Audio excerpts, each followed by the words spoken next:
Hi,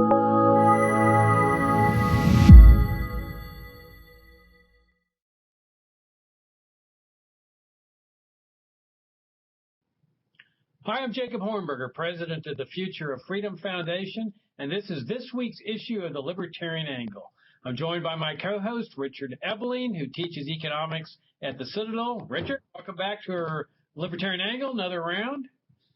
It's great to be here with you and our listeners and viewers. Yeah, likewise. Here we go with, I think it's part 4 of our series on history of economic thought. Last time we discussed the line of thinking that came out of Jevons and Walras, two of the people who had discovered independently the marginal utility theory or subjective theory of value. And then, of course, there was Karl Menger, who we kind of call the founder of, or the father of Austrian economics. He had developed the concept at about the same time, 1871 or so. And so I thought what we would do today is study the Austrian school, especially as it developed in contradistinction to the Jevons-Walras perfect equilibrium model of economic thought. What do you think? That sounds good to me. All right, then why don't you take it away? You've already discussed a little bit about Menger and then the two people that came after him, Bomberwerk and Wieser, a little bit of Mises, but take it away and give us what was happening with the Austrian school as it was developing from Menger. Okay. Well, as we discussed in a previous segment, Menger had been one of these co-founders of the marginal utility revolution, as you just mentioned, and he inspired two followers, Eugen von Bomberwerk and Friedrich von Wieser, who really gave the school its international fame under the title Austrian School. And by the beginning of the 20th century, as I think I also mentioned in a previous segment, Karl Menger, the Austrian founding father, if you will, had told a visiting scholar in Vienna that so much of his ideas had now become the general shared views of the economics profession as a whole, that he no longer cared if the name Austrian School remained a tag to his variation on the marginalist theme, because it seemed to be now just universalized as what everyone believed in economics. And while the Austrians, even the early Austrians, sort of nuanced and argued with and even occasionally debated with other developers of the marginalist approach about methods, what's the role of mathematics, what should be the focus of the analysis, and so on. In general, the Austrians viewed that they were on a track of a huge synthesis, right? All people sort of having this general synthesized view. But in fact, beneath the appearance of a process of synthesization, if I can put it that way, it became clear to a growing number of Austrians, beginning in the 1920s, the 1930s, into the 1940s, that their variation on the Austrian theme was significantly different than that of this other sort of Jevons-Walras developed branch of what today we would call, in the textbook sense, microeconomics. This came out most clearly, at least we can understand this in retrospect, most clearly because of the challenge that the Austrians gave to the emerging advocacy of, belief in, and then attempted implementation of socialist central planning in the years immediately during and then following the First World War.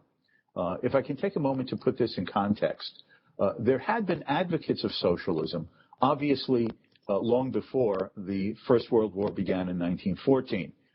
Karl Marx and Friedrich Engels had written the famous Communist Manifesto and published it around 1848. And there had been socialists before then.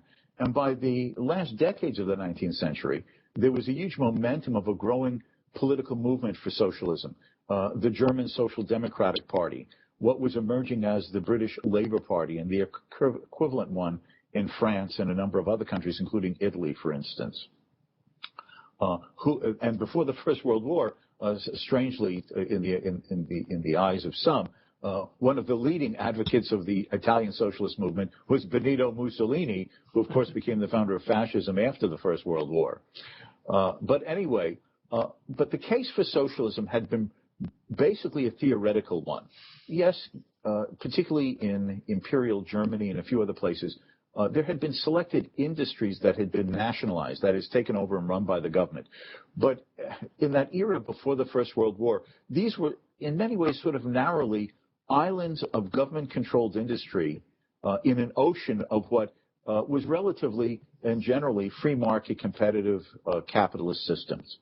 But with the beginning of the First World War, there was this push by all of the belligerent countries to undertake various forms of government planning and control in the name of the war effort. All the resources of our society, and then the other countries, they would say the same thing, our society, all the resources of each country has to be organized for a single goal, and that is our side, and specifically our nation, winning the war. And this required the government to husband the resources of all for the purpose of national survival and victory.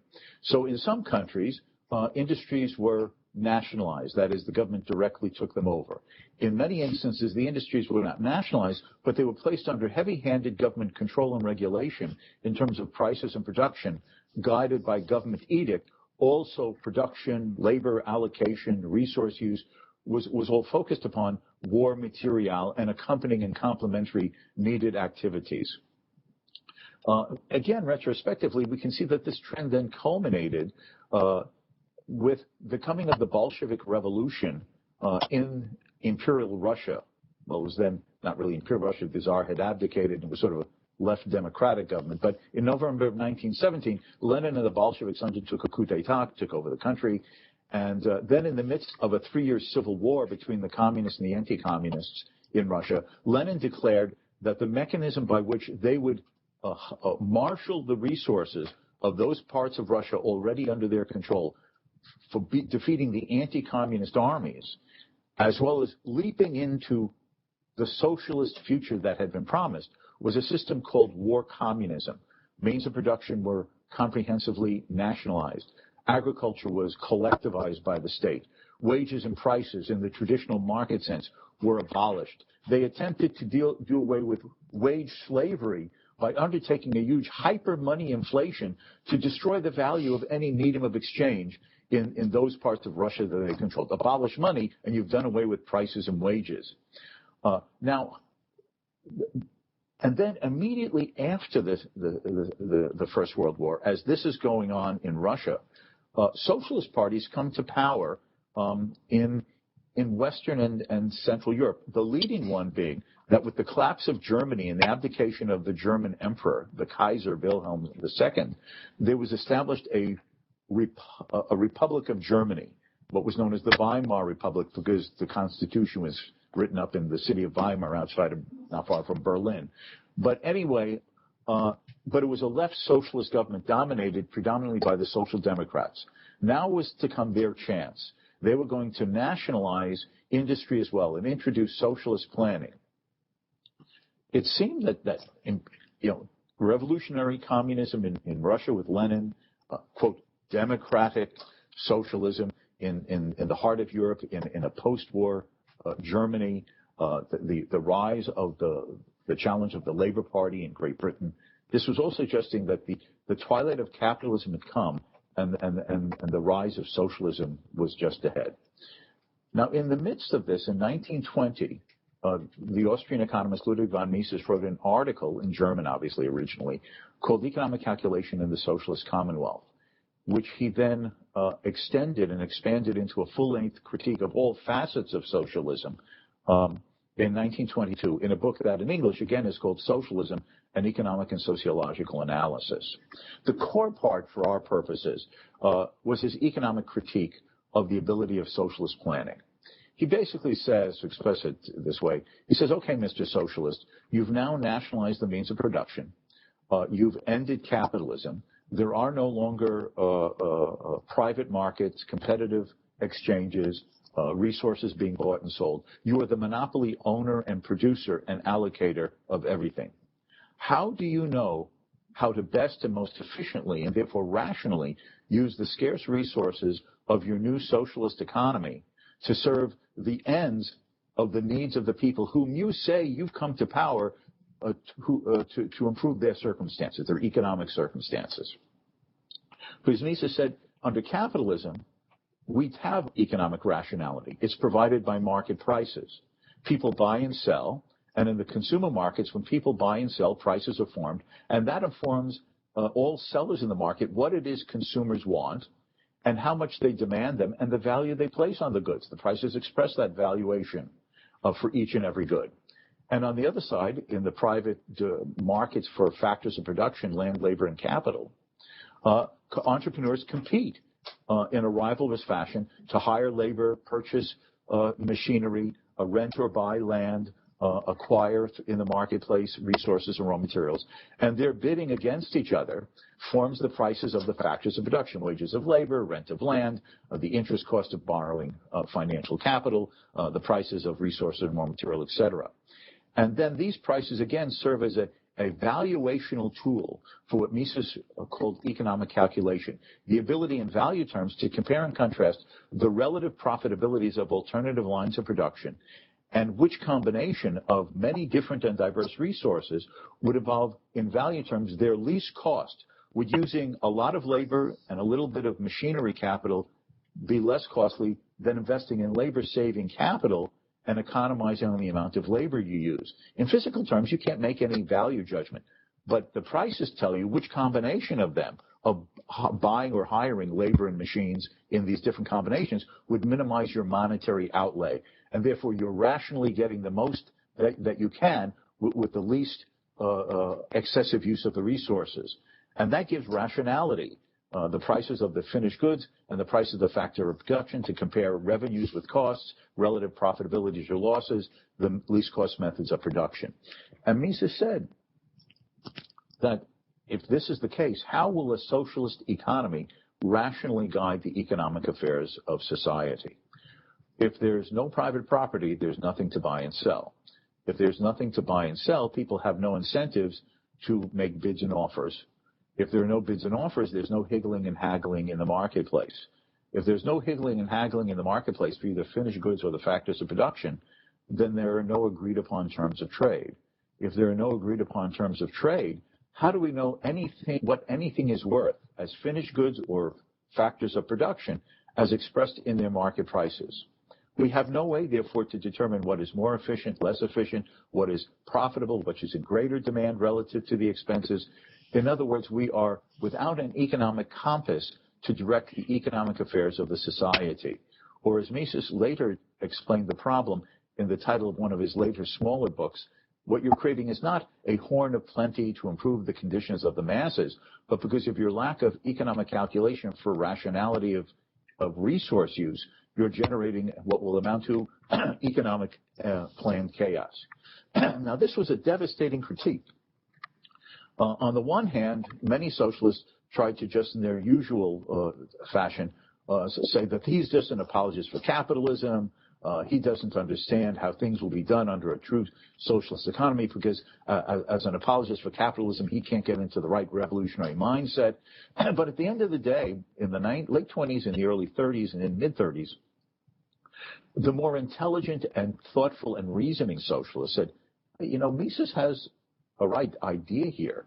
How will we plan? I mean, prices seem to be a useful value indicator, an indicator of the dial that tells us more or less, right combination, wrong combination.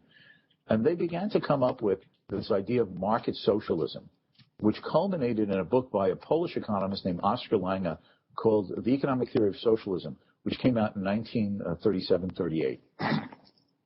Now, what Langa argued, okay, yes, Mises was right. And in fact, he says socialists could thank Mises for pointing out to them the problem of economic calculation. In fact, when we have taken over the economy and we construct our central planning headquarters, in front of the building is going to be a statue to Ludwig von Mises. What a guy. He reminded us what we need to do to be good, rational socialist planners. Thanks, Lou. Thanks, Lou.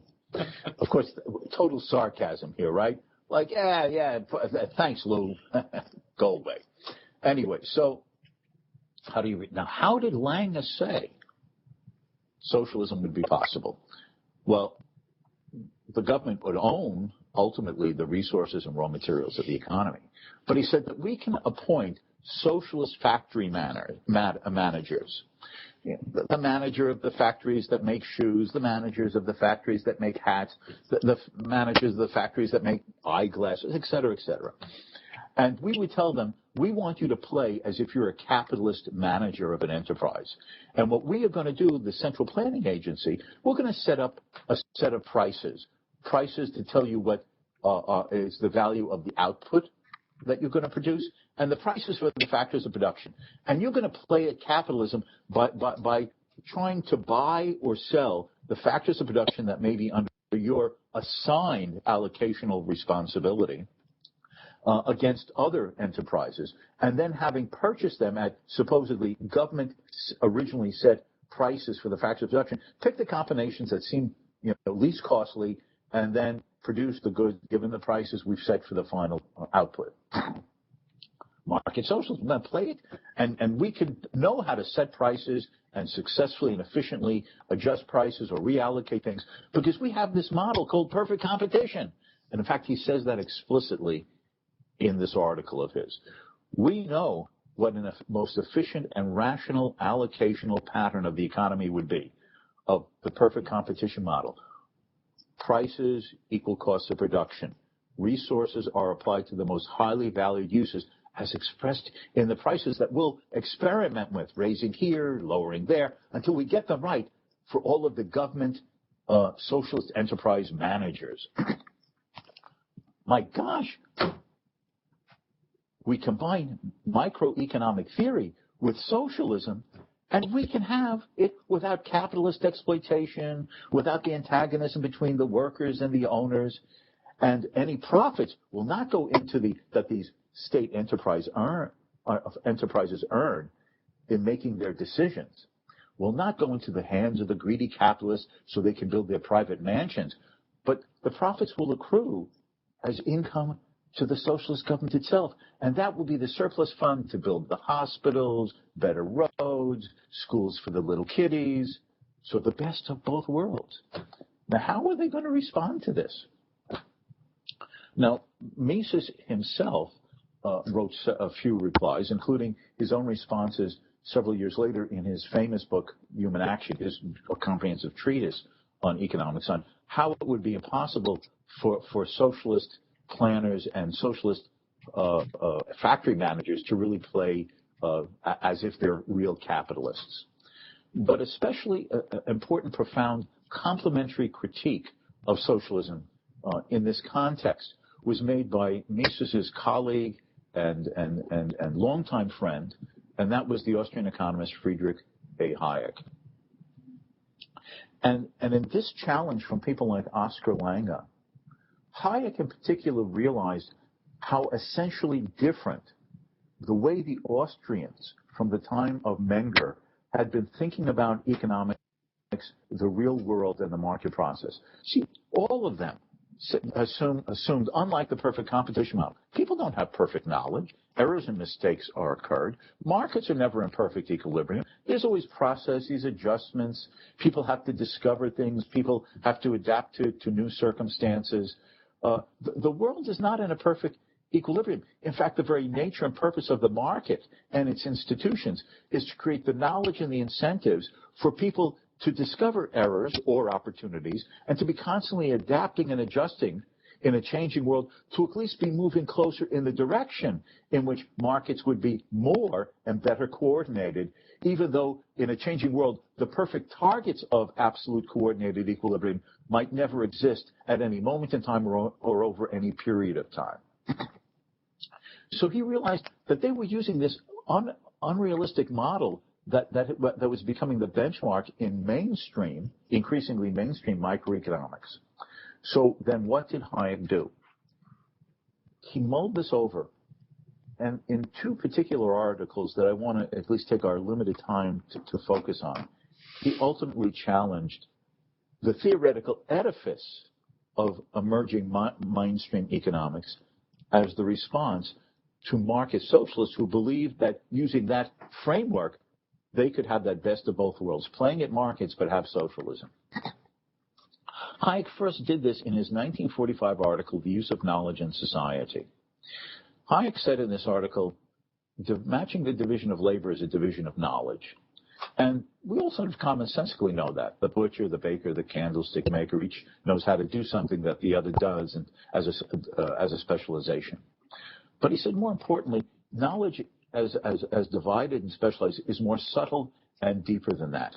And he distinguished at first between two types of knowledge. Knowledge that he called scientific or textbook knowledge. That was the knowledge that a person learns in school. I went to school and I studied economics. Jacob, you went to law school. I know you're apologetic about that, and you try to not admit it, but he went to law school, folks. And obviously you've studied a lot in the law textbooks. That's textbook knowledge. You want a lawyer to be able to, present a case before a court or write up a brief properly. You want the doctor who's going to do brain surgery to have taken a few courses on how to do it on your head. All of that textbook knowledge is important. But Hayek said that equal to, if not on an everyday basis, essential, if not crucial, is what he called the specialized and ever-changing knowledge of time and place.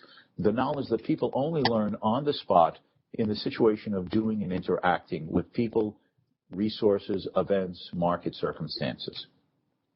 That knowledge, which you never learn in the classroom or out of a textbook, can only be acquired in the location where you're at, interacting with people. The discovery of how the facilities and machinery and equipment and resources in that particular enterprise can fit together or substitute in changing circumstances, or what the particular consumers in your market really want, because you come to have a sense of their demands and how they would respond to things. And of course, trying to read your rivals on the supply side. What if I introduced a sale campaign? What if I opened up some new location stores if I'm a retailer? Or what if I undertake a new product quality or innovation? How will my rivals compete on that? That all, too, is the subtle knowledge of interacting with people and coming to have a feel for the lay of the land, which you can never have unless, to use that phrase that people often say, how can you really understand someone unless you walk in their shoes? Well, that's a variation, I suppose, of that.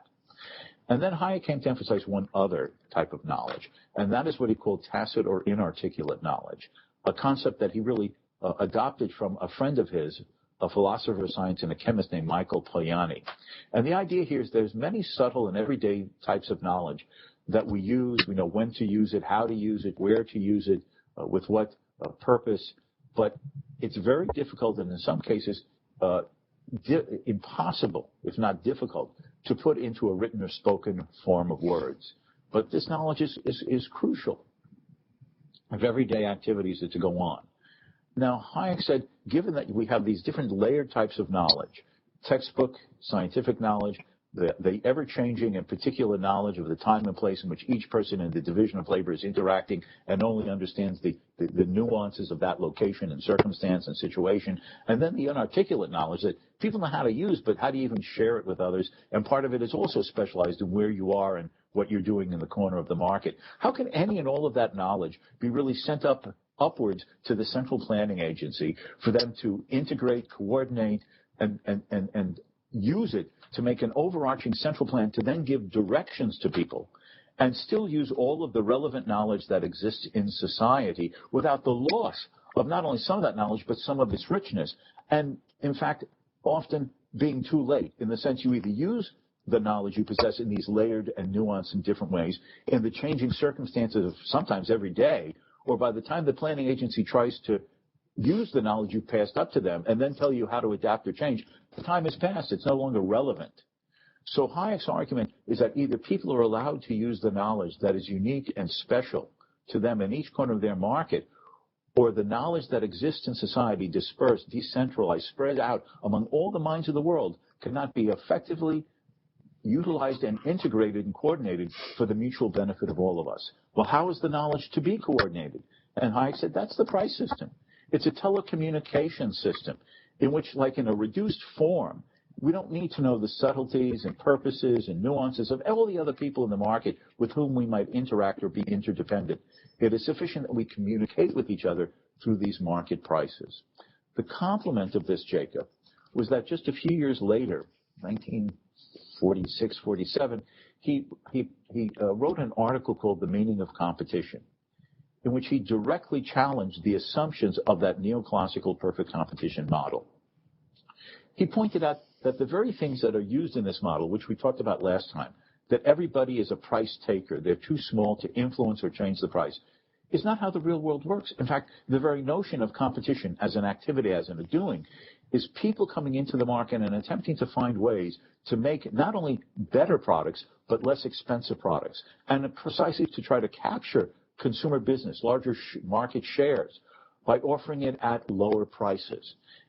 And that represents dynamic improvements and efficiencies in the market. Because if you could make it for less, and if you're allowed to offer it for less, which means changing your price relative to your rivals, that improves the economic financial condition of all consumers in the market. Second of all, we saw last time that the second assumption is that in a perfect competition world, every seller in a particular market sells a product exactly like their rivals. That is, product homogeneity, no profit product differentiation. I said the very nature of competition is precisely to be innovative, to be attempting to devise the new, the better, the different, as a profit motive to try to get consumers to buy your version instead of the other fellows. But that's the way product improvements occur all the time, to the immense gain and richness of a rising standard of living, of both it's less expensive and it's new, different, and better.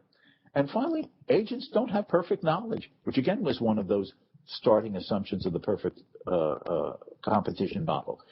Agents have these decentralized and divided and diverse bits of knowledge. It is logically and factually impossible for a human being to have that type of comprehensive knowledge, given the fact that, given the limits of the human mind, he's in a corner of the market and can't know what everyone else knows. So, in fact, you have to allow people to use their imperfect knowledge and coordinate what they're doing through prices. And therefore, that model and its assumptions are irrelevant and worthless to understand the dynamics and the actual workings of the market. This led to this basic Austrian approach that has become the core theme of Austrian economics today. The dynamic individual who is free to use his own knowledge as he sees fit in a world of unending change, guided through prices and dynamically incentivized to constantly be doing better and be alert to opportunities to gain profits and avoid losses through the dynamism of real-world competition and price adjustments introduced and not passively accepted by the actors of the market themselves. All right, let me step back and put things in a chronological or biographical context. So Menger starts out in 1871 with Principles of Economics, and when are Wieser and Bombewerk working to develop these ideas? Their primary works, their core economic works, their treatises, if you will, began to appear in the 1880s and 1890s and the first decade of the 20th century. So the 1880s to 1914, let's say. And all three of them are Austrians. Yes, by obviously this economic approach, and also they were all born and lived in the old Austro-Hungarian Empire. All right, and these weren't just obscure academicians in some back part of a university, were they? Bombewerk actually held a government position, right? Yes, Bombewerk was 3 times finance minister of the Austro-Hungarian Empire, the longest period of which was from 1900 to 1904. And during that stint, the government's budget was balanced, but he balanced the budget while cutting government spending and cutting government taxes at the same time. And he fought hard to prevent massive, what we would today call Keynesian-type proposals for stimulus programs through deficit spending. In fact, he finally resigned in 1904 from the government because of what he considered financial irregularities in the budget for the Ministry of War, or what we now call Ministry of Defense. All right, and then how does Ludwig von Mises, who's obviously Austrian as well, how does he connect to Bombewerk and Wieser? Mises entered the University of Vienna in around the beginning of the 20th century, around 1900. And shortly after that, as he says in his memoirs, around Christmas time of 1900, Christmas break, he came across Menger's Principles of Economics and read that over the Christmas break. And as he said in his memoirs, that made him into an economist. And then at the university, he studied with Bavaric, with Wieser. He attended Bavaric's famous graduate seminar at the University of Vienna after Bavaric had stepped down from his ministry position in the Austro-Hungarian government. And his first book, his book on theory of money and credit, came out in 1912, that began to establish him as a very prominent monetary and business cycle theorist. And then, as I explained in our discussion today, right after the war in 1920, he really established his international reputation, because this really catapulted him as an international stature critic of socialism, with his criticisms in his article and then his book in 1922 on the economic unworkability of an economic system, because it lacked rational economic calculation, a socialist economy. All right, and that was what we call the famous socialist calculation debate. Yes. And it seems to me, Richard, that debate, and then that debate, Mises really shows one of the, if not the fatal flaw of socialism, which obviously is very relevant today. We've got two of the Democratic Party candidates for president arguing for a socialist system or socialist programs. And here we have, several decades ago, Mises showing that, hey, this is the fatal flaw. In other words, if you've got the whole world in one socialist construct, there are no prices anymore, because prices come about from private individuals trading with one another, buying and selling. Well, so with the rise of prices, people can start making rational calculations. Should I go on vacation or not? This is how much it's going to cost me, versus should I buy a car? But when the government owns everything, or the means of production, then where are the prices are rising with nobody buying and selling? And I can see where that really is the critical flaw. But didn't the socialists respond that if there, as long as there's one free market society, we can just copy the prices that are taking place in that society, and that'll solve all the problems of socialism. So in a sense, socialism is dependent on the free market. Yeah, in fact, there was an economic historian, economist named Anthony Sutton. And in the 1970s, he wrote a 3-volume work. He was a fellow at the Hoover Institution out at Stanford University. He wrote a 3-volume work on Western economic development, Western technology and Soviet economic development. It was basically a history of how the Soviet Union became industrialized from an agricultural country under the communists. He basically said it was an infusion of Western capital and Western know-how. But the fact is, he pointed out to me in conversation, I knew him, that he would go to conferences where there were Soviet economists, because they knew about him, and saying that basically they just copied the West with technology and everything. But he told me once that one of the Soviet economists said, because he raised this issue about planning, and the Soviet economists knew all about Mises and Hayek, and one Soviet economist said to him, well, whispering, well, when the revolution has taken over the world, when we've won and defeated you, we're going to leave one country as a capitalist country so we can use their prices to know what to do. So the Soviets said it.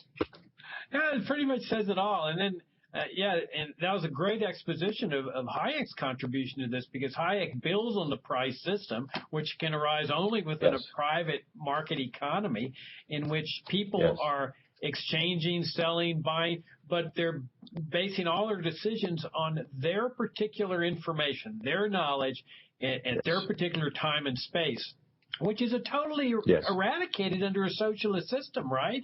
I mean, now you've got the central planner at the top trying to figure things out in a top-down command and control fashion. And as you point out, Mises calls this planned chaos. And isn't that what we saw through the whole Soviet experience and the Cuban experience, the North Korean experience?